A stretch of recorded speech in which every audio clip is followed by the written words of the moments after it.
تألقت الملكة رانيا العبد الله ملكة الأردن مع زوجها الملك عبد الله الثاني بن الحسين في مدينة الفاتيكان لزيارة البابا فرانسيس. بدت الملكة الفاتنة البالغة من العمر 52 عاما أنيقة جدا بفستان أسود تميز بحزام أبيض حول خصرها وأطراف أكمامه بيضاء أيضا، وذلك أثناء ظهورها للجمهور مع البابا فرانسيس وزوجها في القصر الرسولي. كما ارتدت الأم الأربعة أطفال وشاح رأس أبيض شفاف ملفوفا على شعرها وحول كتفيها. أكملت ملكة الأردن إطلالتها بحذاء أسود وحقيبة كلاتش من الجلد.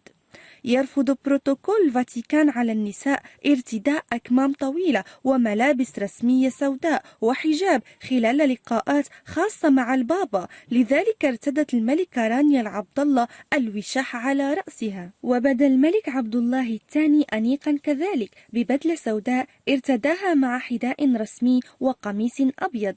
وسبق أن التزمت الملكة رانيا ببروتوكولات الأماكن التي تأتي إليها وأحدثها حين قدمت العزاء في وفاة الملكة إليزابيث الثانية، حيث خطف الأنظار حينها بأناقتها ودقتها في الاختيار الملابس السوداء التي تلائم المناسبات الحزينة. وبدت الملكة رانيا أنيقة بفستان فضفاض من المعطف الأسود كانت قد ارتدته من قبل عند لقاء الملكة والأمير فيليب خلال زيارة رسمية عام 2001. وكانت قواعد اللباس الجنائزي للعائلة المالكة كما هو متوقع قائمة مع ارتداء النساء لفساتين سوداء والرجال بدلات سوداء. القبعات مألوفة أيضا، حيث اختارت الملكة رانيا واحدة باللون الأسود البسيط والتي تتميز بقوس أسود. ارتدت الملكة رانيا قبعة سوداء بسيطة كعلامة احترام للملكة، وارتدت أيضا فستانا أنيقا من ألكسندرا ريتش، وهي العلامة المفضلة لكثير من الملكات والأميرات في أنحاء العالم.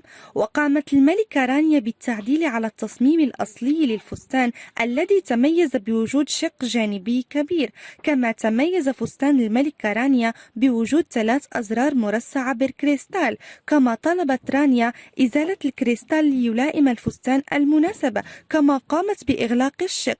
ويبلغ ثمن فستان الملكة رانيا في عزاء الملكة إليزابيث 1470 جنيها استرلينيا، ما يعادل 1665 دولارا. وارتدت ملكة الأردن حذاء مصنوعا من ساتان الحرير من مانولو بلانيك يتميز بقطعة بروش مرصعة، ويبلغ ثمنه 875 جنيها استرلينيا، ما يعادل 991 دولارا.